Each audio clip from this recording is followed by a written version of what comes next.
الحمد لله رب العالمين الرحمن الرحيم مالك يوم الدين۔ سورہ ملک کو عام زبان میں تبارک بھی کہتے ہیں۔ اکثر آپ دیکھتے ہوں گے بہت سارے جہاں پر کسی کا انتقال ہو جائے اس کے بعد تبارک پڑھانے کا اہتمام ہوتا ہے۔ اس کی فضیلت ہے، جو بندہ روزانہ تلاوت کرتا ہے فرمایا گیا اس کی قبر روشن ہوتی ہے اور نور سے بھر دی جاتی ہے۔ اور ایک روایت یہ ہے جیسی ہی اس بندے کا انتقال ہوتا ہے جو روزانہ سورہ ملک پڑھتا تھا تو یہ سورہ اللہ کے پاس جاتی ہے۔ اس بندے کو ابھی قبر میں رکھا گیا ہوتا ہے جب تک یہ سورہ اللہ کے پاس جاتی ہے اور اللہ سے عرض کرنے لگتی ہے کہ اے مولا جو مجھے تلاوت کرتا تھا تو اسے بخش دے، اسے جنت عطا کر۔ تو یہ سورہ اللہ تبارک و تعالیٰ سے بحث کرتی ہے، یہ لفظ تو یہاں تک بھی آیا ہے جھگڑا کرتی ہے اور پوچھتی ہے کہ اے اللہ کیا میں تیرے کلام کا حصہ نہیں ہوں؟ رب تعالیٰ فرماتا ہے کیوں نہیں، تو میرے کلام کا حصہ ہے۔ تو سورہ ملک کہتی ہے اگر میں تیرے کلام کا حصہ ہوں تو مجھے جو پابندی سے پڑھتا تھا اس کی بخشش کر دے۔ تو رب تبارک و تعالیٰ اس کی سفارش پر وہ اتنا بحث کرتی ہے سورہ ملک اپنے رب سے، اور یہ تک بھی کہتی ہے کہ اگر میں تیرے کلام کا حصہ نہیں ہوں تو مجھے اس سے الگ کر دے، اگر اس کی بخشش نہیں ہو سکتی تو مجھے الگ کر دے۔ تو رب تبارک و تعالیٰ اس کی سفارش قبول فرماتا ہے اور فرماتا ہے جاؤ جو تجھے روز تلاوت کرتا تھا اسے بشارت دے دے، میں نے اسے معاف کر دیا۔ روایت میں یہ ملتا ہے کہ یہ سورہ ملک جیسی ہی یہ خوشخبری سنتی ہے سیدھے جنت میں جاتی ہے اور جنت میں جا کر وہاں کے بچھونے اوڑھنے اور وہاں کی خوش کرنے والی چیزیں لے کر کے واپس قبر میں آتی ہے میت کے پاس جو اسے تلاوت کرتا تھا، اور آ کر کے جنت کی ہوائیں، خوشبوئیں، بستر، بچھونے سب چیزیں لے کر آتی ہے اور پھر اس سے کہتی ہے میرے آنے میں دیر تو نہیں ہو گئی، میں تیری بخشش کے لیے اللہ رب العزت کی بارگاہ میں عرض و معروض کر کے آئی ہوں، اور جب تک اللہ راضی نہیں ہوا میں وہاں سے آئی نہیں۔ اب تجھے بشارت ہو کہ قبر میں جنتی بچھونوں پر آرام کر اور ہوائیں جنت کی کھاتا رہے۔ تو سورہ ملک یہ وہ وفا کرنے والی صورت ہے، جب لوگ ہمیں قبر میں تنہا چھوڑ جائیں گے تو یہ سورہ ہے اللہ کریم کی بارگاہ میں ہماری سفارش کر کے ہماری بخشش کا پروانہ لے کر آنے والی ہے۔ کتنا مشکل سے 2 سے 3 منٹ لگتے ہیں اس سورہ کو تلاوت کرنے میں۔ 3 منٹ آپ کے 3 منٹ یوں ہی چلے جاتے ہیں، کسی سے خیر خیریت پوچھتے ہی آپ تھوڑی دیر کھڑے ہو جائیں تو 3 منٹ یوں ہی گزر جاتے ہیں، اور یہ 3 منٹ تلاوت کرنے والی ایسی سورہ ہے۔ آپ کسی خوش الہان قاری سے سن بھی تو سکتے ہیں، معمول بناؤ کہ کوئی رات ایسی نہ ہو کہ میں سورہ ملک سنے بغیر سو جاؤں یا پڑھے بغیر سو جاؤں۔ اس کا اثر ایسا نہیں ہے کہ آپ صرف قبر میں دیکھنے والے ہیں، ایسا نہیں ہے کہ صرف قبر کی روشنی کی بات ہے، یہ اللہ کا کلام ہے، زندوں کو بھی زندہ کر دیتی ہے۔ یہ اللہ کا کلام ہے، زندوں کے لیے اترا ہے، اس کا جو اجر ہے اور اس کا جو نتیجہ نکلنے والا ہے قبر میں وہ اپنی جگہ پر، لیکن تمہاری حیات میں بھی اس کے اثرات دیکھنے کو ملیں گے۔ سورہ ملک پڑھنے والا ہمارے بزرگان دین فرماتے ہیں کبھی کوئی حاکم اسے زیر نہیں کر پاتا۔ سورہ ملک جو تلاوت مسلسل کرتا رہتا ہے کوئی حاکم اسے زیر نہیں کر پاتا، اس کے سامنے آنے والا وہ اپنے آپ مرعوب ہو جاتا ہے، چاہے جتنا بھی دل میں سختیاں لے کر کے رہتا ہو، اور جب اس کے سامنے آ جائے تو پھر وہ جو ہے نرم پڑ جاتا ہے۔ خاص طور پر یہ سورہ ملک کے اثرات جو زندگی پر مرتب ہوتے ہیں بزرگوں نے فرمایا، تو مقدمے وغیرہ جب ہوتے ہیں تو بزرگان دین یہ فرماتے ہیں کہ حاکم کے پاس فیصلہ ہونے سے پہلے اس کی تلاوت کر کے جاؤ، تمہارے چہرے پر اللہ تبارک و تعالیٰ وہ رعب رکھتا ہے۔ بہرحال اس میں جو آیتیں آئی ہیں وہ بھی میں آپ کو سنا دوں کہ اللہ تبارک و تعالیٰ سورہ ملک میں فرما رہا ہے، کیا فرما رہا ہے۔ شروعات یہ تبارک الذی بیدہ الملک وہو علی کل شیء قدیر، بلندی ہے عظمت ہے اس ذات کے لیے جس کے دست قدرت میں ساری بادشاہت ہے، بیدہ الملک وہو علی کل شیء قدیر، اور وہ ہر ممکن شے پر قدرت رکھتا ہے۔ الذی خلق الموت والحیات، اسی نے زندگی اور موت کو بنایا ہے۔ کیوں بنایا؟ لیبلوکم ایکم احسن عملا، تاکہ تمہیں آزمایا جائے تم میں اچھے عمل والا کون ہے۔ موت اور حیات اللہ نے اس لیے بنائی ہے تاکہ تمہیں آزمایا جائے تم میں سے اچھے عمل والا کون ہے۔ وَهُوَ الْعَزِيزُ الْغَفُورُ الَّذِي خَلَقَ سَبْعَ سَمَاوَاتٍ طِبَاقًا، اس نے طبق در طبق 7 آسمان بنائے، اور تم مَا تَرَى فِي خَلْقِ الرَّحْمَنِ مِن تَفَاوُتٍ، تم رحمان کی پیدائش میں، اس کی تخلیق میں کوئی فرق نہیں پاؤ گے کہ ٹیڑھا میڑھا کر دیا گیا ہوگا، اندازے کے مطابق بنا دیا گیا ہوگا. ہر چیز اس کے برابر حساب سے بنائی گئی ہے. جو بھی چیز ہے، کوئی بھی جیسے انجینئر کے پلان فیل ہو گئے ہوں، سوچا کچھ اور تھا بن کچھ اور گیا ہو، اور رحمان کی تخلیق میں ایسی کوئی چیز تم نہیں دیکھو گے. آگے کی جو آیتیں ہیں یہ اللہ تعالیٰ کیا فرماتا ہے؟ والذین کفروا بربہم عذاب جہنم، جو اپنے رب سے کا انکار کیے وہ جہنم میں جانے والے ہیں، ان کے لیے جہنم کا عذاب ہے. کلما القی فیہا فوج سألہم خزنتها الم یأتکم نذیر. اب توجہ کیجیے، جب جہنم میں جھونکا جائے گا کسی کو تو دربان پوچھے گا ان سے. جب کسی کو دوزخ میں ڈالا جا رہا ہے، سألہم خزنتها، دربان جو دوزخ کا دربان ہے وہ پوچھے گا الم یأتکم نذیر، کیا تمہارے پاس ڈرانے والا کوئی آیا نہیں تھا؟ اللہ کا خوف دلانے والا کوئی آیا ہی نہیں تھا؟ تم جہنم میں کیسے آ گئے؟ قالوا بلا، وہ جہنم میں جانے والے کہیں گے ہاں کیوں نہیں، آیا تو تھا. قد جاءنا نذیر، ہمارے پاس ڈر سنانے والا آیا تھا. فکذبنا، لیکن ہم نے جھٹلایا تھا، ہم جھٹلائے ہوئے تھے. اللہ کا ڈر سنانے والا آیا تھا، بولتا تو تھا کہ جہنم ہے، آخرت ہے، لیکن ہم جھٹلائے ہوئے لوگ تھے. اور پھر اللہ تبارک و تعالیٰ یہ فرماتا ہے وَقَالُوا لَوْ كُنَّا نَسْمَعُ أَوْ نَعْقِلُ مَا كُنَّا فِي أَصْحَابِ السَّعِيرِ. اللہ اکبر. یہ آیتیں دیکھیں، جہنم میں جانے والے کہتے ہیں اے کاش اگر ہم سن لیے ہوتے اس کی بات، ڈر سنانے والے کی بات سن لیے ہوتے. لَوْ كُنَّا نَسْمَعُ أَوْ نَعْقِلُ، اور سمجھ گئے ہوتے ہم، مَا كُنَّا فِي أَصْحَابِ السَّعِيرِ، ہم دوزخ میں جانے والے نہیں ہوتے، ہم آج جہنمی نہیں ہوتے. فاعترفوا بذنبهم، وہ سب اپنے گناہوں کا اقرار کریں گے. وہاں پر جتنے بھی دوزخ میں جانے والے ہیں وہ یہ نہیں کہیں گے پتہ نہیں مجھے کیوں ڈالا گیا ہے، ارے چوک کر کے آ گیا ہوں میں ادھر. نہیں، جو جہنم میں جائے گا وہ بولے گا ہاں میری غلطی تھی، اعتراف کر کے جائے گا. اور وہ نہیں کرے گا تو اس کے اعضاء بولیں گے الیوم نختم علی افواہہم وتکلمنا ایدیہم وتشہد ارجلہم بما کانوا یکسبون. رب تعالیٰ فرماتا ہے آج کے دن تو ہم تمہارے منہ پر مہر لگا دیں گے، تمہارے ہاتھ اور تمہارے پیر ہم سے بات کریں گے جو کچھ تم کیا کرتے تھے. جہنم میں جانے والا، جیل میں آنے والے آدھے سے زیادہ وہ بولتے ہیں میں تو نردوش ہوں، میں کچھ کیا ہی نہیں، مجھے پھنسایا گیا ہے. تقریباً ہر کوئی، مرڈر والا بھی بولتا ہے مجھے پھنسایا گیا ہے. اور جتنوں کو دیکھا گیا ہے وہ سب یہ کہتے ہیں. یہاں الگ معاملہ ہے، جیل میں آنے والوں کو ہم نے دیکھا ہے پہلے تو کوئی اقرار نہیں کرتا، نہ پولیس کے پاس، نہ کورٹ میں، اور نہ اندر آنے کے بعد. وہ تو دوستی یاری میں بیٹھے بیٹھے اپنے کچے چٹے سنا دیتے ہیں، لیکن اعتراف کرتا نہیں کوئی کہ میں نے وہ کیا یہ کیا. بڑے بڑے جرم ہوں یا چھوٹے ہوں سب یہی بولتے ہیں مجھے پھنسایا گیا ہے. اب بڑے بڑے لوگوں پر، نیتاؤں کو بھی دیکھو جب کیس لگتے ہیں تو یہی بولتے ہیں سازش کے تحت مجھے یہ کیا گیا ہے. لیکن قیامت میں ایسا نہیں ہوگا. جو دوزخ میں جا رہا ہوگا وہ یہ نہیں بولے گا لوگوں نے مجھے پھنسایا اور میں یہاں آ گیا، وہ کہے گا کاش میں سن لیا ہوتا ڈر سنانے والے کی بات، رسول اللہ کی بات سن لیا ہوتا، میں دوزخ میں نہیں آتا. فاعترفوا بذنبہم، اللہ فرماتا ہے وہ اپنے گناہوں کا اعتراف کریں گے. فسحقا لاصحاب السعیر، بہت ہی برا ہو دوزخ میں جانے والوں کا.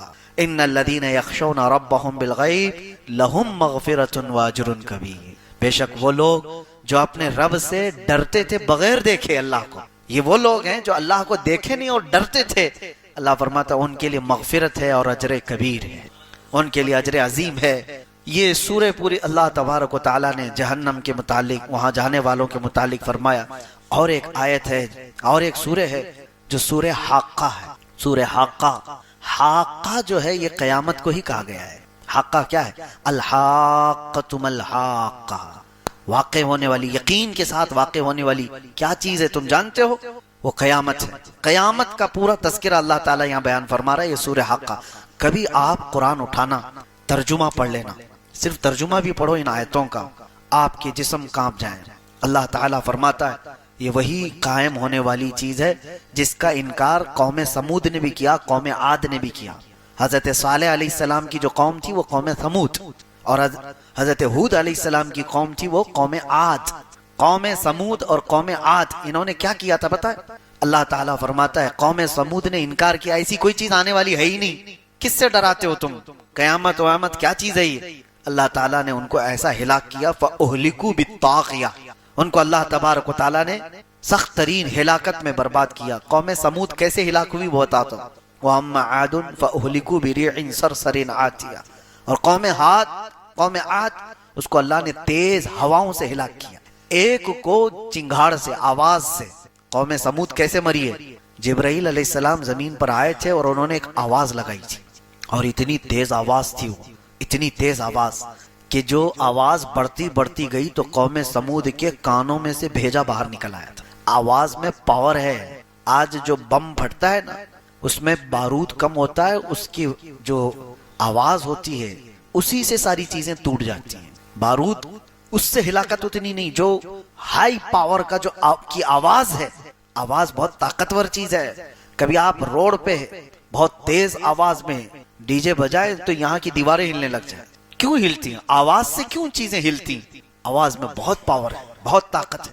یہ تو ہلکی آواز ہے، جتنا سننے کی تمہیں طاقت ہے اتنا ہی سن پاتے ہو، اوور ہو گئی تو کان پھٹ جائیں گے، کان پھٹ جائیں گے۔ اور جبرائیل علیہ السلام نے جب آواز لگائی تھی، وہ اللہ اکبر، وہ سید الملائکہ ہے، اللہ نے عذاب کے لیے ان کو بھیجا تھا، اور فرشتے کی چنگھاڑ سے وہ ساری کی ساری قوم ہلاک ہوئی تھی۔ دوسرے دن جب صبح ان کو دیکھا گیا تو ان کے کانوں سے بھیجا نکلا ہوا تھا۔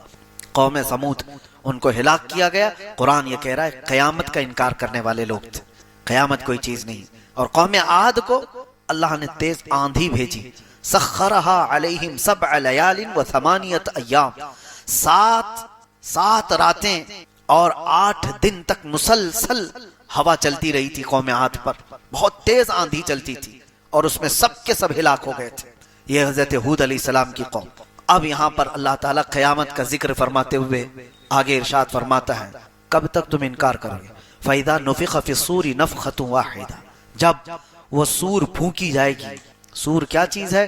یہ بھی دیکھیں، آواز ہی ہے، قیامت بھی آئے گی آواز سے ہی۔ حضرت اسرافیل علیہ السلام اللہ کے فرشتوں میں سے ایک وہ فرشتے ہیں جن کے ہاتھ میں ایک سور باجے کی شکل کی، وہ کیسی ہے پتہ ہے کہ جیسے سینگ کی شکل ہوتی ہے، بیل کا سینگ، اسی کی بڑی شکل، وہ حضرت اسرافیل علیہ السلام ہاتھ میں لے کر تیار کھڑے ہیں۔ ابھی بھی ان کو حکم ہوگا کہ اب اس میں پھونک مارو، تو اس کی آواز دھیرے دھیرے دھیرے بڑھتی جائے گی، اور روئے زمین پر جتنے لوگ ہیں وہ جب آواز سننے لگے گی کہ جو جہاں ہے وہ سکتے میں کھڑا ہو جائے گا۔ اور اس کے بعد یہ ہوگا کہ اس سور کی آواز اتنی تیز ہوگی، حدیث پاک میں ہے اس وقت جو عورتیں حمل سے ہوں گی ان کے پیٹ سے بچہ باہر نکل جائے گا، حمل ان کا۔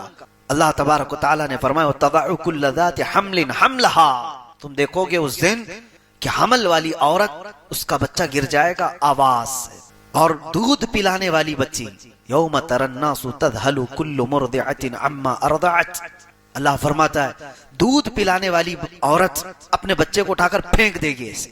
آج تک کبھی دیکھا کسی کو؟ اور یہ اس آواز کے بعد۔ اور کہ کوئی کپڑا کاٹ رہا تھا وہ کینچی پھینک دے گا، کوئی ہل چلا رہا تھا وہ ہل پھینک دے گا، یعنی جو جس حال میں تھا وہ ساری چیزیں پھینک کر سکتے میں آ جائے گا۔ یہ فَإِذَا نُفِخَ فِي الصُّورِ نَفْخَةٌ وَاحِدَةٌ، جب یہ سور پھونکی جائے گی، وَحُمِلَتِ الْأَرْضُ وَالْجِبَالُ فَدُكَّتَا دَكَّةً وَاحِدَةً، اللہ تعالیٰ فرماتا ہے زمین کو اور پہاڑوں کو ملا دیا جائے گا، اٹھا دیا جائے گا، اور ایسے کہ ایک جھٹکے میں یہ پورے پہاڑ روئی کے پھائے کی طرح سے اڑ رہے ہوں۔ اب یہی آیتوں کی تفسیر پڑھنا ہو تو آگے آپ پڑھو اذا الشمس کورت واذا النجوم انکدرت واذا الجبال سیرت واذا العشار عطلت، اللہ فرماتا ہے پہاڑ چلائے جائیں گے، واذا البحار سجرت، اور سمندروں میں آگ لگائی جائے گی، تارے ٹکرا دیے جائیں گے، چاند اور سورج پھٹ جائیں گے۔ کیا ہوگا اس وقت؟ اور رب تعالیٰ فرماتا ہے فَيَوْمَئِذٍ وَقَعَتِ الْوَاقِعَةُ، پھر وہ واقع ہونے والی چیز تو واقع ہو کر رہے گی، کچھ نہیں کر پاؤ گے۔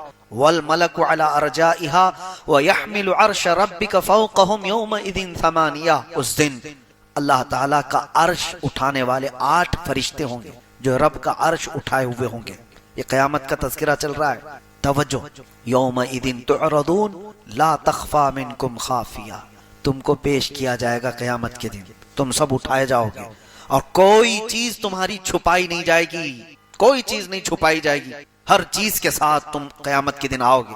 اب سنو جو آیتیں جھنجھوڑتی ہیں، کیا ہے؟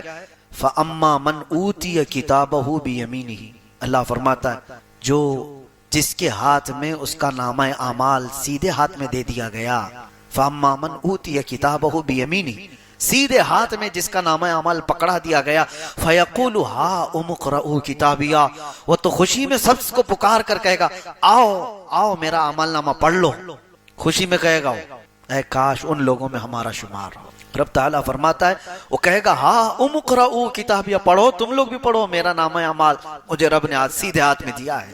وہ کہے گا انی ظننت انی ملاق حسابیا، مجھے یقین تھا کہ میں اپنے رب کے پاس حساب دوں گا، حساب کا دن آئے گا، مجھے یقین تھا۔ فہو فی عیشۃ راضیہ، وہ اپنی من پسند زندگی میں جا رہا ہوگا، فی جنت عالیہ، بلند جنتوں میں جا رہا ہوگا، قطوفہا دانیہ، کلوا واشربوا ہنیئا بما اسلفتم فی الایام الخالیہ۔ یہ جنت کے تذکرے یہاں پر رب تعالیٰ فرماتا ہے، جس کی ٹہنیاں، جس کے باغیچے اس طرح خوشگوار، جاؤ عیش کرو جو تم آخرت پر یقین رکھتے تھے۔ اب آگے آیت آتی، وَأَمَّا مَنْ أُوتِيَ كِتَابَهُ بِشِمَالِهِ، اور جس کے ہاتھ میں، بائیں ہاتھ میں وہ حساب دیا جائے گا، وہیں سے سب سمجھ میں آ جائے گا۔ جیسے ہی اعمال نامہ پکڑایا جائے گا وہیں سمجھ میں آ جاتا ہے کس کے ساتھ کیا ہونے والا ہے۔ یہ قرآن کی آیت پڑھ رہا ہوں میں، وَأَمَّا مَنْ أُوتِيَ كِتَابَهُ بِشِمَالِهِ، جس کے بائیں ہاتھ میں اس کا نامہ اعمال پکڑایا جائے گا، کیا کہے گا جانتے ہو؟ فَيَقُولُ يَا لَيْتَنِي لَمْ أُوتَ كِتَابِيَا، اے کاش مجھے حساب نہیں دیا گیا ہوتا، میرا اعمال نامہ مجھے نہیں پکڑایا گیا ہوتا تو کتنا اچھا ہوتا۔ دوسری جگہ وہ کہتا ہے وَلَمْ أَدْرِ مَا حِسَابِيَا، مجھے پتا ہی نہیں تھا حساب کیا ہوتا ہے، مجھے معلوم ہی نہیں تھا۔ اور دیکھ کر کے پوچھتا ہے وہ فرشتوں سے، یہ کیا ہے؟ اعمال نامے کا مطلب کیا سمجھتے ہو تم؟ پرنٹ آؤٹ نکال کر کے لائیں گے A4 سائز کے 5 پیپر ہیں؟ اعمال نامے کے متعلق کہا گیا ہے فرشتے اٹھا اٹھا کر کے کتابیں لا رہے ہوں گے، جہاں تک اس کی نظر جاری ہوگی اسی کی کتابیں ہوں گی۔ وہ پوچھے گا یہ کیا ہے؟ کہا جائے گا تیری پوری زندگی کا لکھا ہوا ہے، جہاں تک نظر جا رہی ہے، ایسا نہیں کہ یہ پورا بھر جائے گا، فرمائے گا جہاں تک تمہاری نظر جا رہی ہے تمہارے اعمال سے بھری ہوئی کتابیں فرشتے اٹھا کر لا رہے ہوں گے۔ وہ پوچھے گا اتنا سب میرا ہے؟ کہاں تیرا ہے؟ سنانا ہوگا، 400 سال لگ جائیں، 500 سال لگ جائیں، سنانا ہے تجھے آج۔ پھر وہی بندہ یہ کہتا ہے، اس کا جملہ رب تبارک و تعالیٰ نے قرآن میں کیا فرمایا؟ ما لہذا الکتاب لا یغادر صغیرۃ ولا کبیرۃ الا احصاها، اے لا یہ کیسی کتاب تو نے دی مجھے، چھوٹی چیز بھی اس میں چھوڑی نہیں گئی، بڑی چیز بھی چھوڑی نہیں گئی، سب لکھ دیا گیا ہے، سب لکھ دیا گیا ہے۔ یہ بائیں ہاتھ میں جس کا آ گیا ہے اس کے معاملات ہیں یہ۔ اور آگے وہ کیا کہتا ہے؟ ما اغنا عنی مالیہ ہلک عنی سلطانی، کسی بھی چیز نے اس کو نفع نہیں دیا اس دن۔ دوسری سورے میں اللہ تعالیٰ نے یہ بھی فرمایا کہ اس دن یود المجرم لو یفتدی من عذاب یومئذ ببنی، ہوتا ہے نا تم کو پکڑا گیا، یہاں پر ضامن چلتی ہے نا، ضمانت میں آپ پراپرٹی لکھوا دو اور اس کے بعد بیل لے کر کے آ جاؤ، یا کسی آدمی کو کھڑا کرو، یہ ضامن ہے میرا، جب تک کیس چلے گا یہ میرا ضامن ہے، وہ اپنی پراپرٹی کے پیپر لا کر کے جمع کرے گا کورٹ میں، یہ دستور ہے۔ اور مجرم قیامت کے دن کیا سوچے گا؟ وہ اللہ فرمانا یود المجرم لو یفتدی من عذاب یومئذ ببنی، اس دن مجرم یہ تمنا کرے گا کہ میرے بیٹے کو میں رکھ کر کے عذاب سے چھٹکارا تو لے لوں، بدلے میں مولا میرا بیٹا رکھ لے، وہ صاحبتہ و اخی، یا میرے بھائی کے بدلے میں یا دوست کے بدلے میں مجھے عذاب سے چھٹکارا دے دیا جائے۔ اللہ تعالیٰ فرماتا ہے وَمَن فِي الْأَرْضِ جَمِيعًا، جو کچھ بھی زمین میں تھا وہ سب دے کر کے وہ سوچتا ہے عذاب سے مجھے چھٹکارا مل جائے، کوئی بھی تو چیز رکھ لو، میرا گھر تھا دنیا میں، بڑی جائیدادیں تھی، اولاد تھی، بھائی تھے، رشتے تھے، کچھ تو رکھ کر کے مجھے چھٹی دی جائے۔ اللہ فرماتا ہے کلا